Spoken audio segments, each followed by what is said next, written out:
संतप्त मानस शांत हूँ, जीवों के जानते जमान महान जन बिचरे। पेज नंबर 219 निकाल।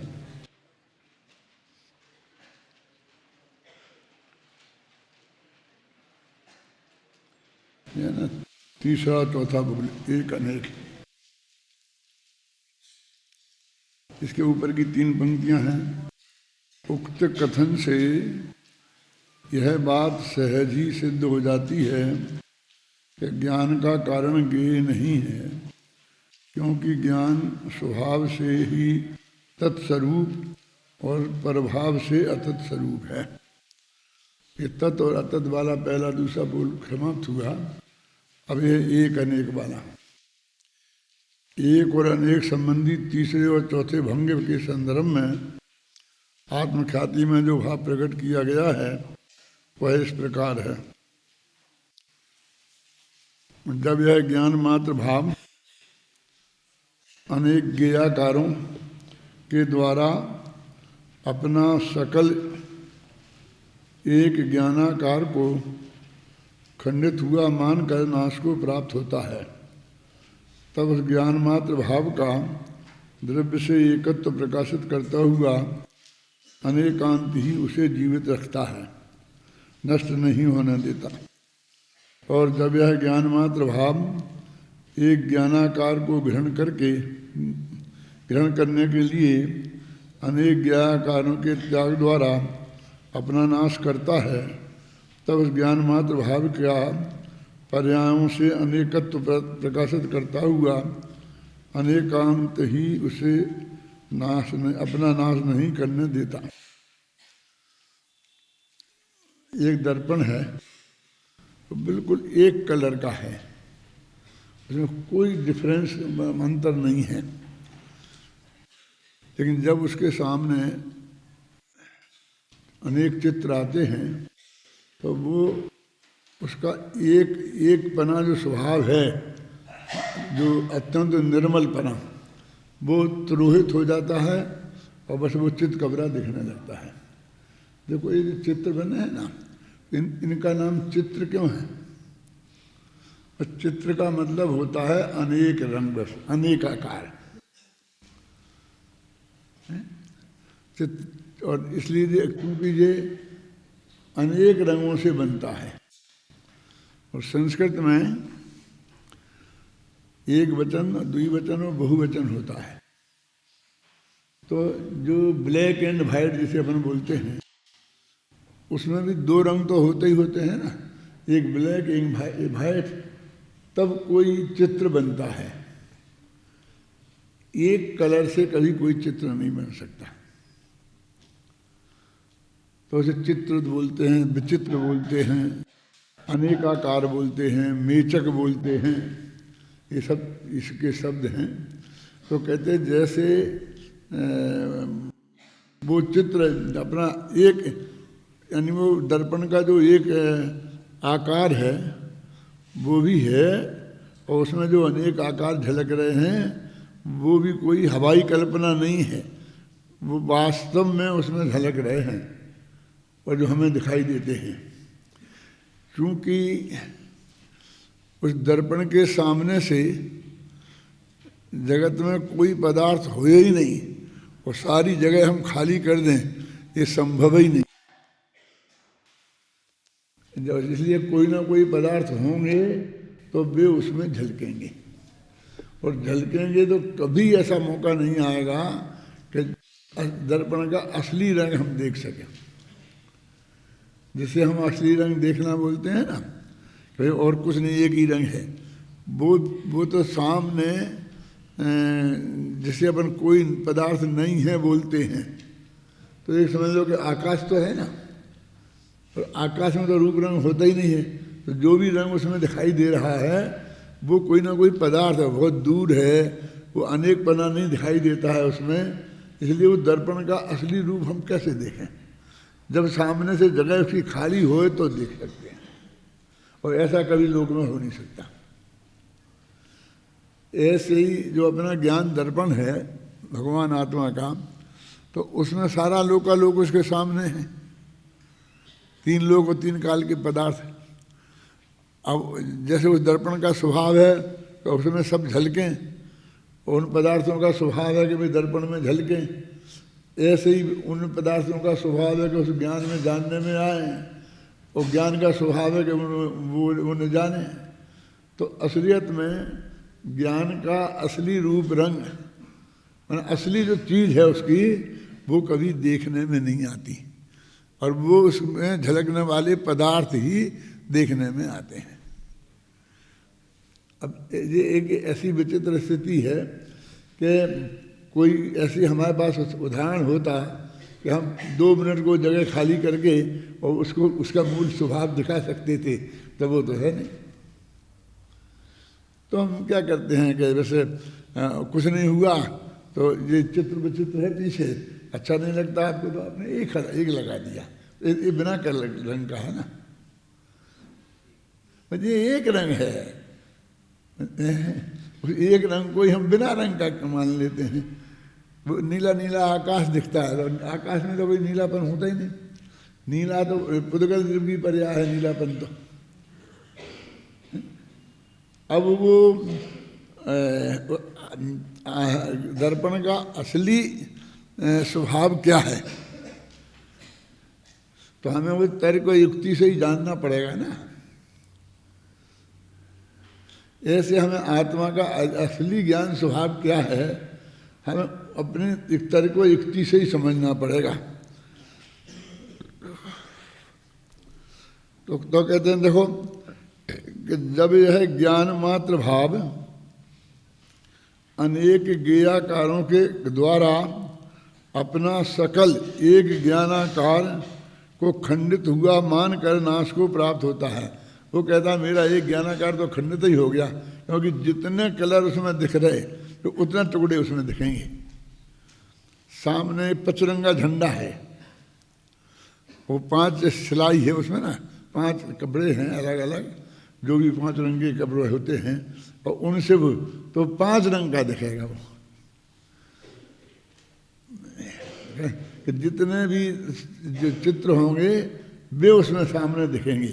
तो अनेक ये क्या लिखा, कहाँ है वो, अनेक ज्ञेयाकारों से, अनेक जो ज्ञेयों के आकार के द्वारा अपना संपूर्ण जो अखंड ज्ञानाकार है उसको खंडित हुआ मानकर, वो तो समझा वो कहता खंडित ही हो गया, इसके इतने टुकड़े हो गए हैं, खंडित हुआ मानकर नाश को प्राप्त होता है, माने अज्ञानी हो जाता है, मिथ्या दृष्टि हो जाता है कि वो अलग अलग मानकर। तब उस ज्ञान मात्र भाव का द्रव्य से एकत्व प्रकाशित करता हुआ अनेकांत ही उसे जीवित रखता है। उसका एकत्व जो खंडित हो गया था तो अनेकांत उस एकत्व को समझाकर और उसका अज्ञान को दूर करता है। और जब वह ज्ञान मात्र भाव एक ज्ञानाकार को ग्रहण करने के लिए अनेक ज्ञाकारों के त्याग द्वारा अपना नाश करता है, फिर वो उसमें ज्ञाकारों से हटा दो। अब कल्पना में से हमने हटा दिए और एक रह गया, तो फिर वो उनसे बिल्कुल सर्वथा ही इनकार कर देता है ना, तो भी नाश को प्राप्त होता है। तो कहते शायद बाद वो ये कहता है पर्याय की दृष्टि से वो अनेकाकार है और द्रव्य दृष्टि से एकाकार है। ये इसके लिए जो 17वां 18वां 19 20 कलश है ना, मेच का मेच करते हो, व्यवहार नय से आत्मा मेचक है, निश्चय नय से अमेचक है, प्रमाण से मेच का मेचक है। और वे कहते तेरे को इस मेच का मेच कर तुझे क्या लेना देना है, आत्मा तो जैसा है वैसा है, आता ना वो कलश एक साथ। तो ये वही बात है, वहाँ मेचक और अमेचक शब्द हैं। अब इसको ही मेचक को मलिन और अमेचक को निर्मल ऐसा भी कहा जाता है। जैसे उस दर्पण को का जो मूल स्वभाव है उसको अपन कहते कौन सा रंग है, तो कहते अत्यंत निर्मल है। निर्मल है माने कोई रंग उसमें नहीं है, जैसे पानी है तो अत्यंत निर्मल है, तो उसमें कुछ नहीं हो, चीज़ नहीं जली हो तो अत्यंत निर्मल दिखाई देता है। तो तो इसका मतलब क्या हो गया कि जो और रंग वगैरह उसमें दिखाई देते हैं वो मल हुए ना। क्या क्या समझ में आया? जब हमने उसको निर्मल माना तो जब जो भी उसमें कलर थे तो निकल गया है मल जिसमें से, उसी का नाम तो निर्मल है, तो उसका नाम मल है। अब मल शब्द हमको बहुत बुरा लगता है। तो वो कहते हैं कि मल माने मेचक है, मल माने अनेकाकार है, और इससे ज़्यादा कुछ अर्थ नहीं है। इसको ऐसा समझो कि एक गिलास में दूध है, एक गिलास में पानी है, और बिल्कुल प्योर दूध है और प्योर पानी है, तो दोनों बिल्कुल शुद्ध माने जाते हैं ना, शुद्ध हैं। अब जब दूध में पानी मिलाते हैं और आधा आधा मिलाएं तो फिर मिलावट हो ही गई। लेकिन हमने दूध में पानी मिलाया नहीं, लेकिन दूध वाले गिलास में से दूध निकाल के दूसरे गिलास में रख दिया और बिल्कुल खाली गिलास में फिर पानी भरा, तो थोड़ा बहुत जो दूध उसमें रह गया था ना, तो उसकी वजह से जो पानी का कलर बदला ना, तो जिसे पीने को दोगे नहीं पानी साफ नहीं है, ये पानी मैला है, यही बोलेगा पानी मैला है। माने क्या है? निर्मल नहीं है, माने इस पानी में क्या है? मल है। तो वो कैसे सी बात करता है? दूध भी अत्यंत पवित्र है, निर्मल माने पवित्र है, और पानी भी अत्यंत पवित्र है। हाथ कुआं का है, निकाला है, गर्म किया हुआ है, जैसे जो मुनि महाराज को देते हैं ऐसा शुद्ध पानी है। और दूध भी तत्काल निकाला गाय से, एकदम जो जैन की विधि है उस विधि के अनुसार है। दोनों ही परम पवित्र हैं, लेकिन जरा सा भी दूसरी चीज का अंश एक ही चीज में मिल जाता है तो दोनों ही मैले हो जाते हैं। जैसे पानी में मिला दूध का उतना अंश, पानी मैला हो गया, और दूध में मिला, दूध भी तो शुद्ध नहीं रहा, उसमें भी मिलावट हो, मैलापन हो गया। अब चूंकि ऐसा उसमें दिखता नहीं स्पष्ट, जैसा पानी चूंकि निर्मल था ना, इसलिए वो जल्दी दिख जाता है। तो वो कहता है कि नहीं, मेरे को तो बिल्कुल निर्मल पानी चाहिए। तो अभी तो एक गिलास दूध पिया, क्या दूध पीऊँगा, पानी पीऊँगा, लेकिन वो दूध के गिलास वाला पानी नहीं पी सकता। ये कैसी हमारा नेचर है। देखो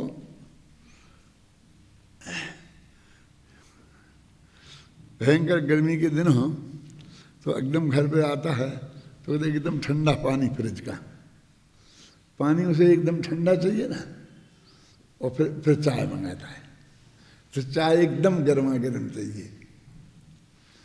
थोड़ी भी ठंडी होगी तो नहीं चाय तो ठंडी हो गई, मुझे नहीं पीना, गर्मियों के दिनों में।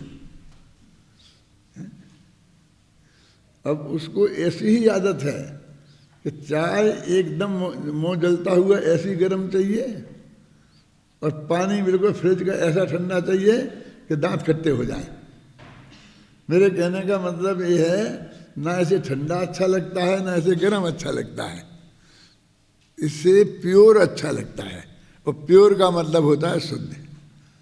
इसे प्योर को बोलता है शुद्ध, जो अकेले अकेले हों दोनों चीज़ें तो उन्हें शुद्ध बोलता है, और थोड़ी सी भी मिलावट हो तो उन्हें अशुद्ध बोलता है।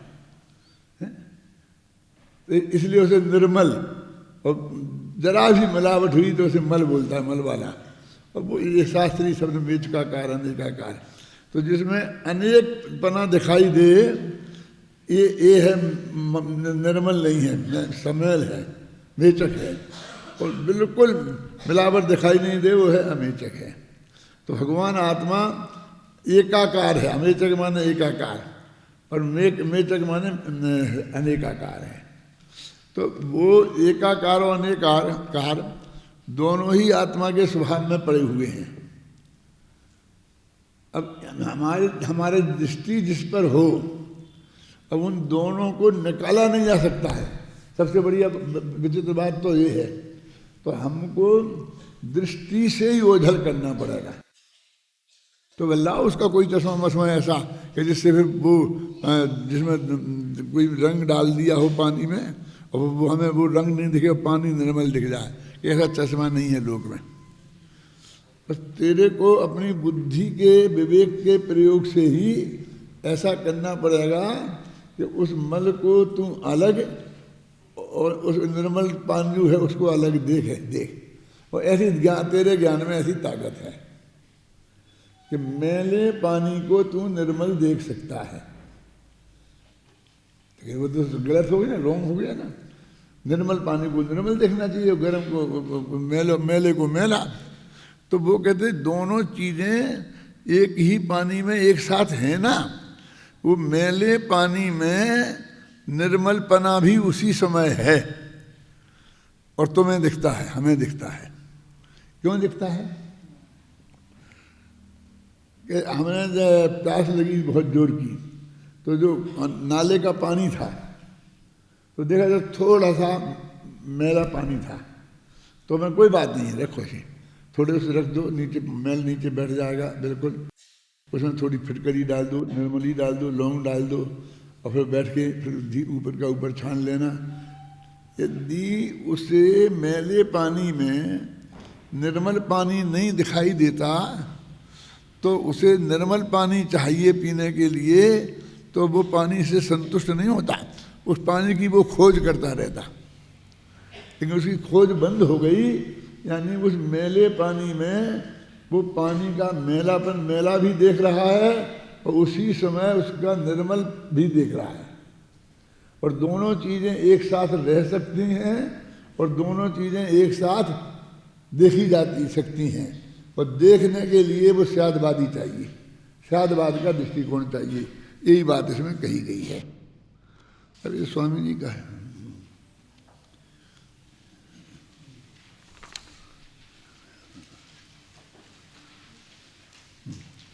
गुरुदेव को कितना बढ़िया उदाहरण दिया।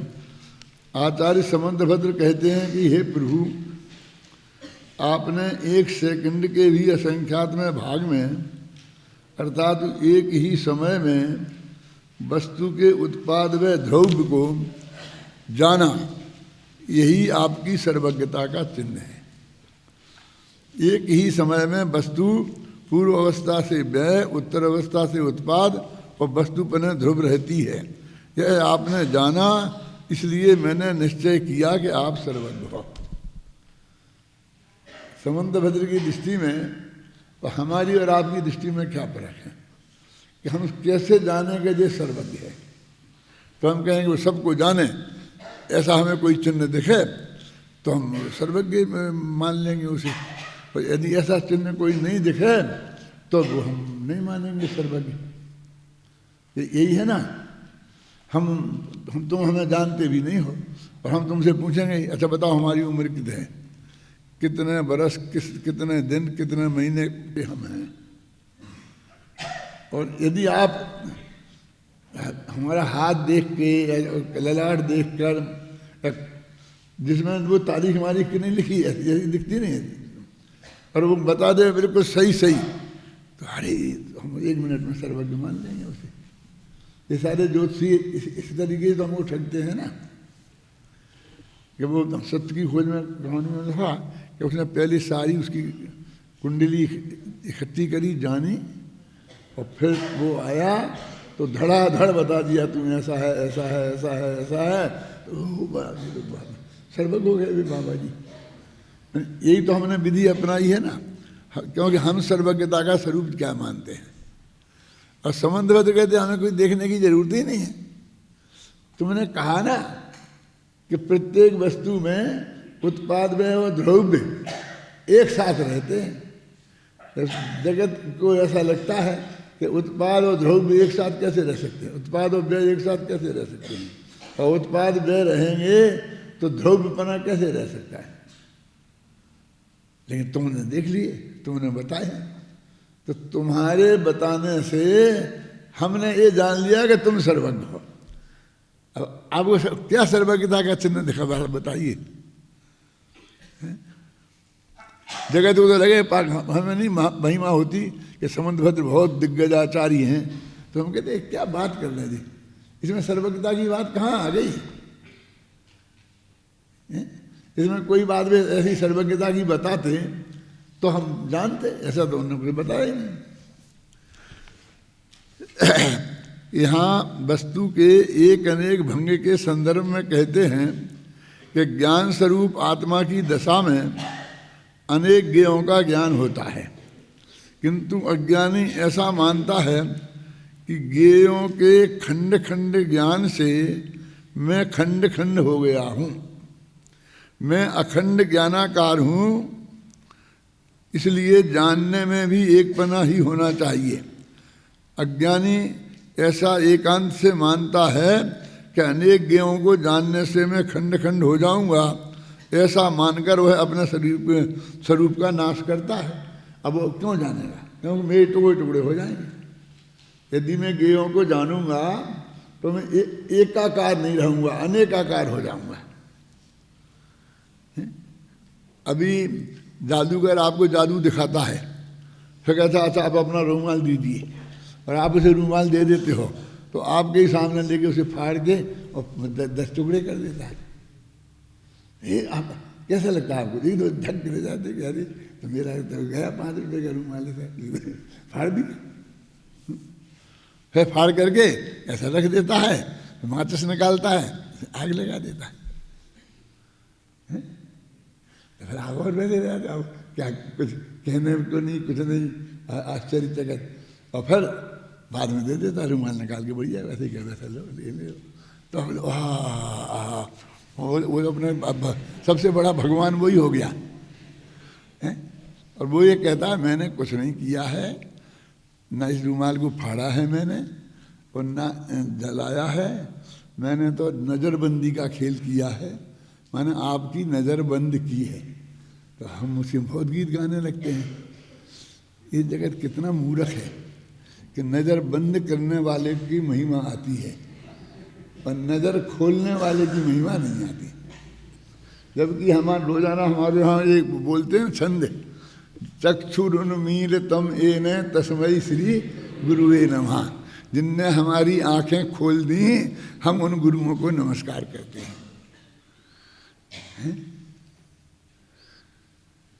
भूल गए?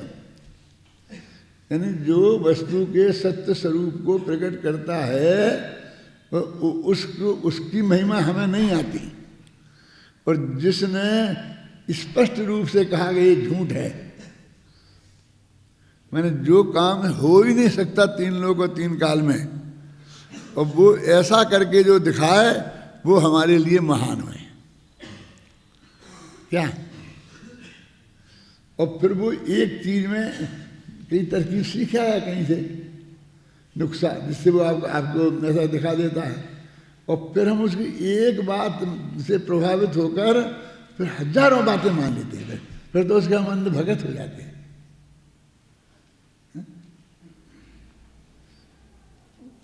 उसके अंध भगत हो जाते हैं कि उसकी जांच ही नहीं करते। और जिसने वस्तु का स्वरूप बताया सही है, उसको हमें महिमा नहीं आती। अपनी पर्याय में अनेकपना होना आत्मा का पर्याय स्वभाव है, और अनेक ज्ञेयों को जानना आत्मा की ज्ञान पर्याय का स्वभाव है। पर्यायगत स्वभाव में से अनेकपना होते हुए भी दिव्य स्वभाव में अखंड एक हूँ ऐसा प्रकाशित करते हुए अनेकांत ही वस्तु को जीवित रखता है, अर्थात वस्तु के अस्तित्व को कायम रखता है। द्रव्य से मैं एक ही हूँ, अनेक नहीं हुआ, पर्याय से अनेक हूँ। इस प्रकार द्रव्य से एवं पर्याय से एक और पर्याय से अनेक, ऐसे अनेकांत सिद्धांत द्वारा ही आत्मा का अस्तित्व कायम रहता है। माने वस्तु स्थिति ये है कि वो एकानेक है, एक भी है अनेक भी है। 2 दृष्टिकोणों से देखो, एक वस्तु में वो दोनों चीज़ें बिल्कुल सहज भाव से रहती हैं। हमारे जैनाचार्यों ने ये बात जो जगत के सामने रखी वो कोई ऐसा अतिशय नहीं रखा। जैन धर्म में अतिशय नाम की कोई चीज ही नहीं है। ये अपना बन गए थे तीर्थ में सिद्ध क्षेत्र, एक क्या बोलते कल्याण क्षेत्र, और फिर एक ये अतिशय क्षेत्र। और अब देखो उन अतिशय क्षेत्रों में इतनी भीड़ रहती है क्या कि वहाँ कोई खड़े होने को जगह नहीं।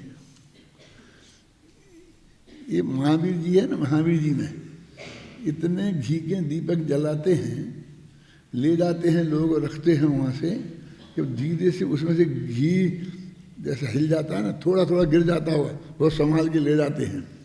तो ऐसा गिरते गिरते वो घी से वो मंदिर इतना चिकना हो गया है कि अपन जाके लिपट जाए। बोलो मान कितने घी के दीपक जलते होंगे वहाँ। दीपक तो जलाए हैं, घी तो जल गया ना, किसी ने वह पोता तो नहीं है घी से। माने उसका रिजेक्शन में मंदिर इतना चिकना हो गया कि क्यों कैसे हो गया, इतने दीपक जलते हैं। और इतनी भीड़ होती है कि हम महावीर जी गए थे करीब 30-40 साल पहले, तो अध्यात्म छोटा सा था, करीब 5-7 साल का। तो इतनी भीड़ थी मंदिर में, हम फंस गए तो उसकी तो दम घुटने लग गई चारों भीड़ में। तो ऐसा उठा करके ऐसा ऐसा रखकर मुश्किल से हम बाहर निकल पाए, इतनी भीड़।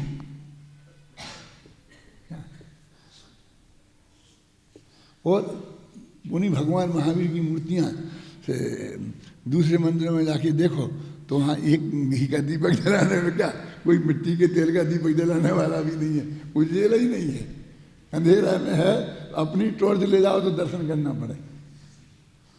और ये कोई ऐसा नहीं कि बहुत दूर, उसी महावीर जी में वहीं जो दूसरा मंदिर है 10 कदम पे, उसमें ये क्या है, अच्छा अच्छा अच्छा चल रहा चल रहा चल रहा चल रहा। वे तीर्थ क्षेत्रों के जीर्णोद्धार की अपील करते फिर रहे हैं, और फिर उनको कोई पूछने वाला नहीं, झाड़ू लगाने वाला नहीं है। और फिर कोई महान बुद्धिमान आदमी आ जाता है और वो कह देता, वहाँ चमत्कार पैदा कर देता है, कुछ ना कुछ तो होता है नहीं, कुछ भी क्योंकि हो ही नहीं सकता, वस्तु के स्वाद में ही नहीं है।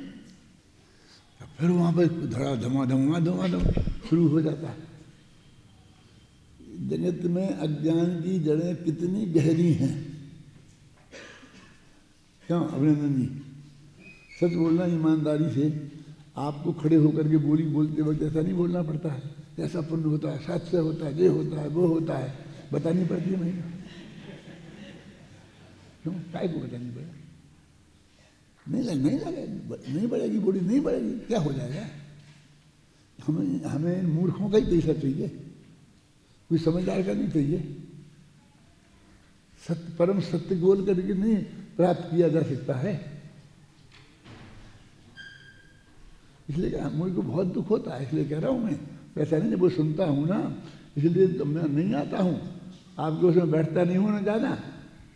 अब जब हो ऐसा बोलने लग गए जैसे तुम वो उन हिंदुओं के मंदिरों में नहीं लिखेगा, इतनी महिमा, इतनी महिमा, इतनी महिमा।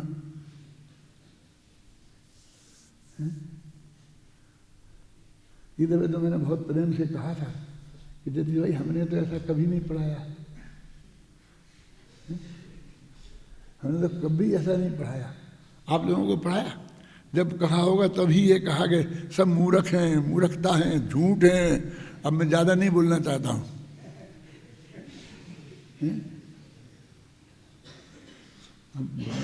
धोखे, आप धोखे में आ रहे हैं, वो धोखे में दे जा रहे हैं। सब जगत में ऐसा चल रहा है, क्या है? जैन धर्म में ये चल रहा है,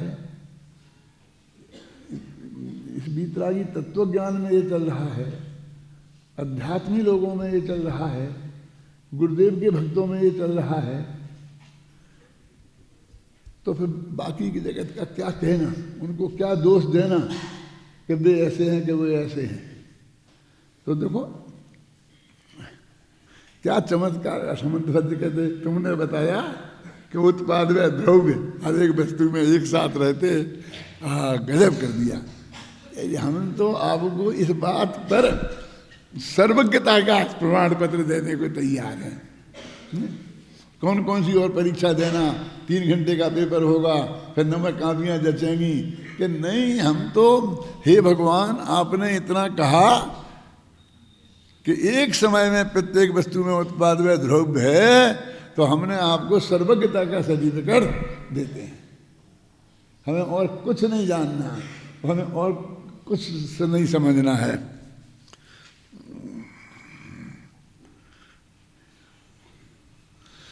आगे कहते हैं कि जब अज्ञानी जीव ज्ञान मात्र भाव से एक ज्ञानाकार को ग्रहण करने के लिए, वो क्या कहता है, ज्ञानाकार को मुझे ग्रहण करना है, तो सबसे पहला उपाय क्या दिखता है उसे, अनेक ज्ञेयों को छोड़ देता है।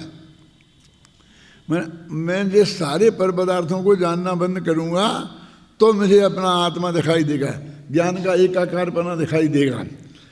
जबकि पर्याय में अनेकों को जानना आत्मा का पर्याय स्वभाव है, तो अनेक को जानना कोई दोष ही नहीं है, परंतु अज्ञानी ऐसा नहीं समझता।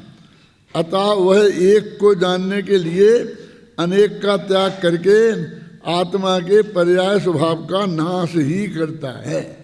और इसमें उन्हें नाश दिखता है। और हमें क्या दिखता है, भाई मैंने इतना कह दिया कि अपने को जानना है तो पर को जानना बंद करो।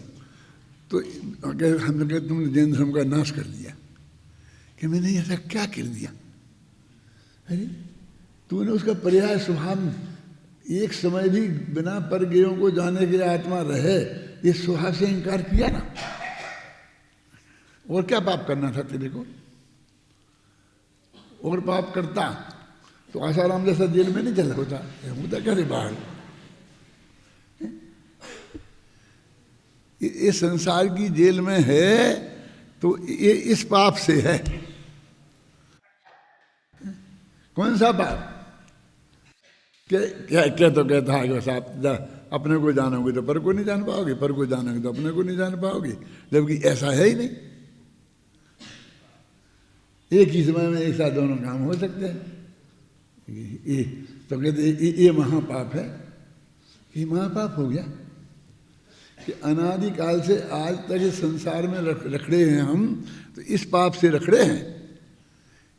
ये हमारे पैर के नीचे आगे चींटी मर गई थी, उससे नहीं रखड़े।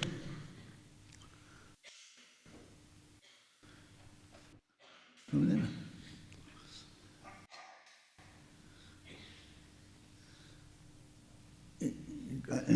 है ना मिथ्यात्व, ये मिथ्यात्व हुए ना, एकांत नाम का मिथ्यात्व। एकांत विपरीत है एकांत विनय के, संशय अज्ञान कुनय के, और बस होय घोर अघ कीने। घोर अघ तो मिथ्यात्व के बस होके होते हैं। तो क्या होते हैं घोर अघ, केवल हजारों आदमी को मार डालता होगा वो। अरे वो जरूरत नहीं है, यही तो घोर अघ है। इसी घोर अघ के अपराध में अनादिकाल से जीव संसार में है, और ये अपराध छूटेगा पर्याय में से, श्रद्धा में से, मान्यता में से, तो मुक्ति का मार्ग खुल जाएगा और मोक्ष में चला जाएगा। बस इतना सा धर्म है। ये जगह तो लगती नहीं कि ये धर्म हो गया, इसमें क्या धर्म हो गया, हो गया जिसमें क्या धर्म हो गया। अरे ये बात आपकी समझ में आ जाए, आपकी मान्यता में आ जाए श्रद्धा पूर्वक, तो तुम्हारा अनंत संसार यहीं खत्म हो गया 1 सेकंड में। ये ऐसा कोई जादू है कि आपने कह दी 1 सेकंड में हम तुम सम्मा दर्शन करा देंगे। इसी का नाम तो सम्मा दर्शन है, वस्तु स्वरूप के सही को समझना। वो प्रक्रिया है, कारण लब्धि होगी, फिर ऐसा होगा, वो उसका कोई निषेध नहीं है। लेकिन मूल चीज तो ये है ना कि पहले ये समझ में तो आएगा कि ना समझ ही बहुत बड़ा संसार है और समझना ही संसार का अभाव है। आखिर लोक में भी आदमी अंत में इसी निष्कर्ष पे पहुंचा कि देखो भारत का कल्याण तो बिना एजुकेशन के नहीं होगा। हरिजनों का कल्याण करना है, नीची जाति वालों का, तो ये बातें करने से, ये बांटने से, ये करने से, 1 रुपया किलो गेहूं देने से नहीं होगा। तो कैसे होगा कि इन्हें पढ़ाओ, वे कहते हैं ना, इन्हें पूरी पढ़ने की सुविधा दो, और जब ये पढ़ें तो इनके पास खाने को नहीं हो तो सुबह 2 रोटियां रूखी सूखी इन्हें दे दो, और जब पढ़ जाएंगे तो ये IAS ऑफिसर हो जाएंगे और ये हो जाएंगे, ये सब देश चलाने लगेंगे। पूरी जाति का कल्याण हो जाएगा। कि आज गवर्नमेंट उसी वहीं पहुंची ना। एजुकेशन एजुकेशन एजुकेशन, इसके अलावा कोई उपाय नहीं है। पहले ये कहा जाता था, अभी भी कहा जाता है कि ये जो जनसंख्या की वृद्धि है ना, ये हमारी सबसे बड़ी विपत्ति है। ये कहा जाता है ना कि जब हम भारत आज़ाद हुआ था सन 65-70 साल पहले, तब इस देश में 33 करोड़ लोग रहते थे। कहते हैं 33 करोड़ देवता हैं, 33 करोड़ देवता। 33 करोड़ में जब बंटवारा हुआ था हिंदुस्तान पाकिस्तान का, तो 7 करोड़ चले गए थे पाकिस्तान में और 28 करोड़ रह गए थे हिंदुस्तान में। और आज 1 अरब 28 करोड़ हो गए, 5 टाइम्स। क्या करें, कितना गेहूं पैदा करें? तो तब गेहूं की कमी थी, तब भी हमें चना खाना पड़ता था। चने की रोटी मिलती थी हमें खाने के लिए, गेहूं की नहीं मिलती थी। अब आज तो चना महंगा हो गया गेहूं से।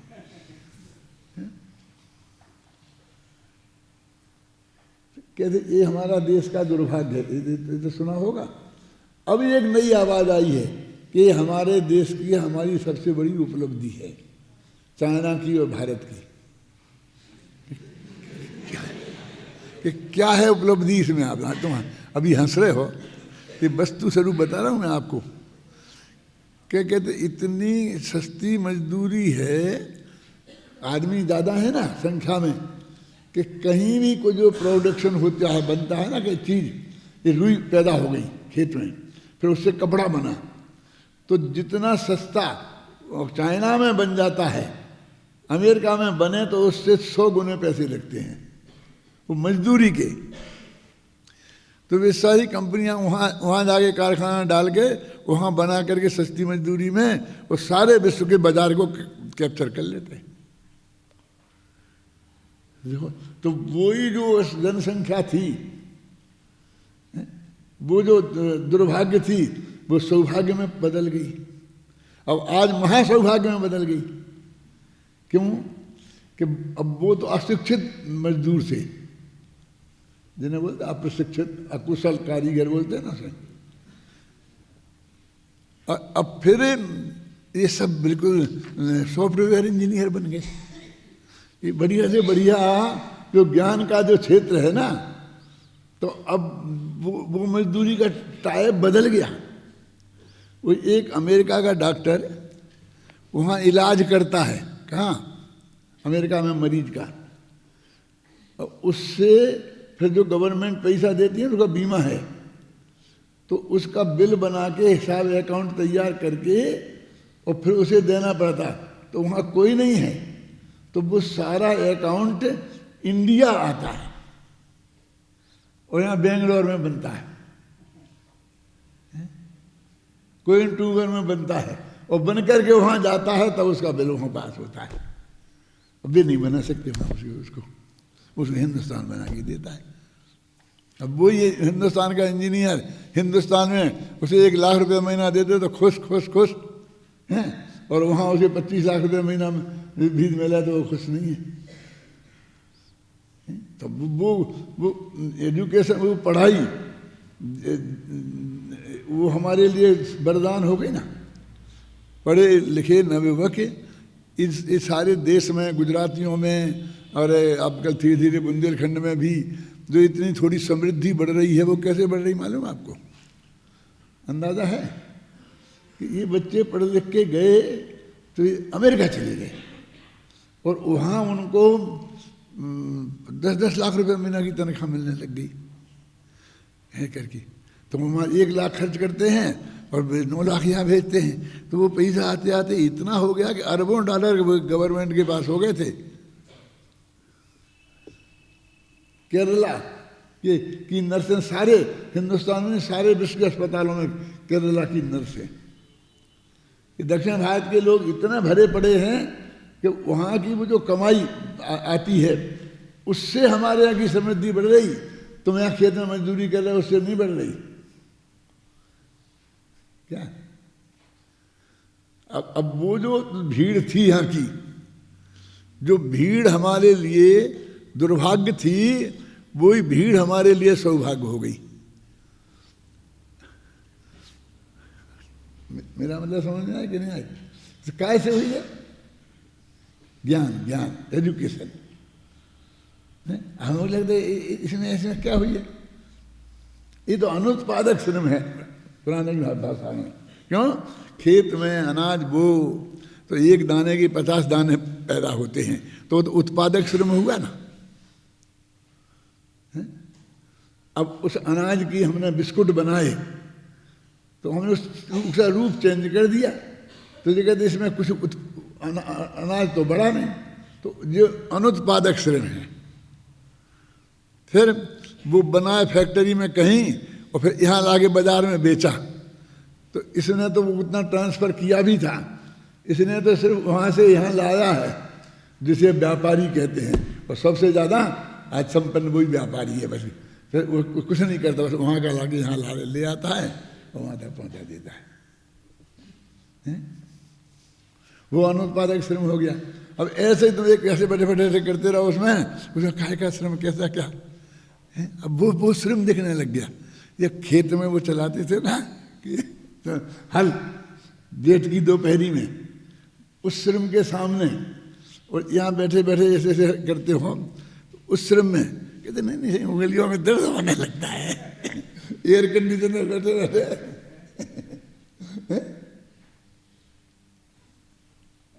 ये भी बहुत श्रम हो गया, मैं तो श्रम से घबरा गया। तो ये धर्म में भी ऐसा ही है। तुम जिसको व्रत को उपवास को इनको धर्म मान करके मर रहे हो, वो कहते ये तुम नहीं समझो, ख्याल में है ना, ये असली धर्म है, इससे संसार से मोक्ष को होगा, इससे मोक्ष का रास्ता खुलेगा। आगे कहते हैं कि जब अज्ञानी जीव ज्ञानमात्र भाव के एक ज्ञानाकार को ग्रहण करने के लिए अनेक ज्ञों को जानना छोड़ देता है, जबकि पर्याय में अनेकों को जानना तो आत्मा का पर्याय स्वभाव है। मिल गया क्या नहीं? अनेक को जानना कोई दोष ही नहीं है, परंतु अज्ञानी ऐसा नहीं समझता। अतः वह एक को जानने के लिए अनेक का त्याग करके आत्मा के पर्याय स्वभाव का ही नाश करता है। अहा ज्ञान की पर्याय त्रिकाली द्रव्य को, उसके अनंत गुणों को तथा प्रकट हुई दर्शन की, ज्ञान की, आनंद की, श्रद्धा की, शांति की, स्वच्छता की, प्रभुता की आदि की सभी पर्यायों को भी जानता है, तब वह पर्याय पदार्थों एवं रागादि को भी जानती है। ऐसा ही कोई ज्ञान की पर्याय का स्वपर को प्रकाशित करने का चमत्कारिक सामर्थ्य है। ये चमत्कार है जैन दर्शन का। इस प्रकार पर्याय अपेक्षा जिसे अनेक पना स्वीकृत नहीं है, ऐसा अज्ञानी अनेक पने के जानने का त्याग करके, अभाव करके अपना नाश करता है, अर्थात स्वानुभूति में प्राप्त होने योग्य अतीन्द्रिय आनंद से दूर रहता है तथा धर्मी ज्ञानी पुरुष ज्ञानमात्र भाव का पर्याय से अनेकत्व प्रकाशित करता हुआ नाश नहीं होने देता। ये मालूम 6वीं क्लास वाले का है लिखा। ये पूज्य गुरुदेव सिंह का कोटेशन पढ़ रहा हूं मैं, जो बात हमको बहुत अटपटी लगती है, ये उनने वहाँ एक बिल्कुल वो गुजराती भाषा, ना संस्कृत जाने, ना प्राकृत जाने, ना हिंदी जाने, और गुजराती में कोई अनुवाद उपलब्ध नहीं है, और ऐसे बैठ कर के कोई बताने वाला नहीं, समझाने वाला नहीं। अब उसने समझ लिया, जगत को समझाने लग गया।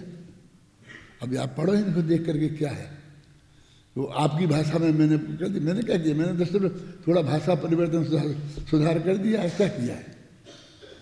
ये बिल्कुल मूल कोटेशन तो उनका लिखा ना, देखो 1 नंबर डाला, प्रवचन रत्नाकर भाग 11 पृष्ठ 35 से 37, ये पे है उसमें उनका गुरुदेव का है। द्रव्य जिस अपेक्षा से एक है उसी की अपेक्षा से अनेक नहीं है। पदार्थ द्रव्य की अपेक्षा से एक है और पर्याय अपेक्षा से गुणभेद की अपेक्षा से अनेक है। ऐसा अनेकांत का स्वरूप है। इसे स्वीकार करता हुआ ज्ञानी यथार्थ दृष्टि से अपने अस्तित्व की सुरक्षा करता है, उसे नष्ट नहीं होने देता।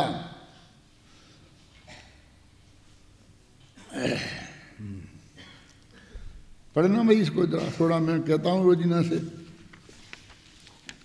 अब एक कलश निकालो, हो गया क्या समय? पढ़ो पढ़ो, छंद तो पढ़ो।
पूरा अर्थ तो क्या करेंगे, फिर एक पंक्ति पे ध्यान दिलाना चाहता हूं अभी।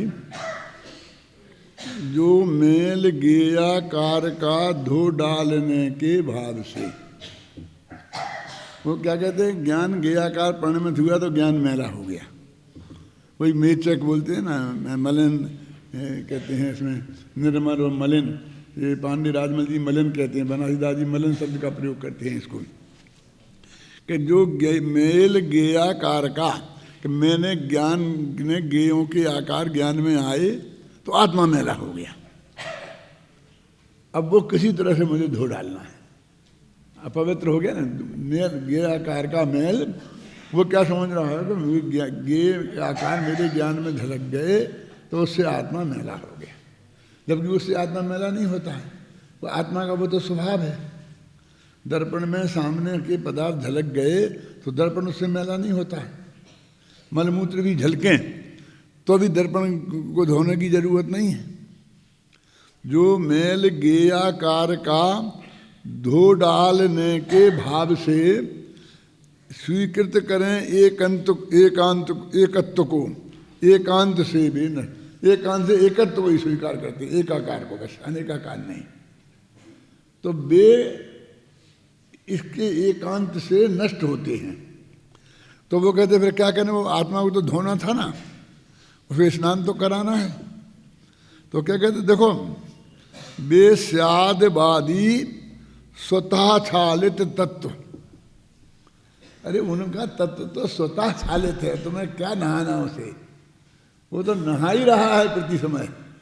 वो तुम्हारे नहाने से नहीं नहाएगा, तुम पर को जानना बंद करोगे तब वो नहा के पवित्र होगा, ऐसा नहीं है। वो तो उसके तो स्वभाव ही है स्वतः छालित। ये गंगा नदी का पानी पवित्र क्यों आता है, क्योंकि एकदम बर्फ जमा है। अब ऊपर से थोड़ा बहुत गंदगी धूल मूल, एक तो धूल आसपास होगी कहाँ, चारों तरफ बर्फ ही बर्फ जम रहा, तो धूल उड़ के कहाँ से आएगी वहाँ। अपने यहाँ से धूल उड़ती है तो पानी को आधा घंटा खुला छोड़ दो तो ऊपर मैल की एक परत जम जाती है धूल की, देखते ना अपन। अब वहाँ हिमालय में कहाँ से आएगी धूल। वो कभी वृक्ष हो कोई, उसकी पत्ती मत्ती गिर जाए कुछ हो तो उसका स्वतः छालित स्वभाव है कि वो ऊपर ऊपर से है ना, वो पानी अपने आप बहता है। वो बर्फ से ऊपर ऊपर का पानी बहता है तो जो मैल ऊपर आता है वो उसी के साथ बह जाता है। तो 24 घंटा स्नान हो रहा वहाँ था। आप समझ में आए कैसा कि वो बर्फ जब पिघलेगी तो ऐसा थोड़ी कि ऊपर से तो बनी रहेगी, वो अंदर से पिघल जाएगी। वो तो ऊपर से ही कम होगी ना। तो ऐसा भगवान आत्मा प्रति समय बदल रहा है ना। यदि कल अज्ञान था, एक समय पहले अज्ञान था, तो वो अज्ञान तो एक समय बाद स्वतः छालित अपने आप चला जाएगा। तेरा भगवान आत्मा तो शुद्ध ही का शुद्ध है, कहते स्वतः छालित। और ये मैल को धोने के चक्कर में लगा, मैल गेयाकार को लिखा ना ऊपर, जो मैल गेयाकार का धो डालने के भाव से। ऐसा संस्कृत में कोई ऐसा शब्द नहीं है, ऐसे निकालो इसमें से कि ये कहाँ कौन से पंक्ति का अर्थ किया है। देखो, गेयाकार कलंक मेचक मिति प्रक्षालयन कल्पयन, है ना। गेयाकार को वो कलंक मानता है जबकि वो अकलंक है। गेयाकार कलंक वो मेचक बना है, उसको प्रक्षालयन कल्पयन, उसको धोने के लिए एकार चिकीर्षया, एकाकार मानूंगा तो अनेकाकार वाला मैल धुल जाएगा। इसका है ये पद्यानुवाद। अब पढ़ना शांति से, बाकी कल पूरा अर्थ का कल करेंगे।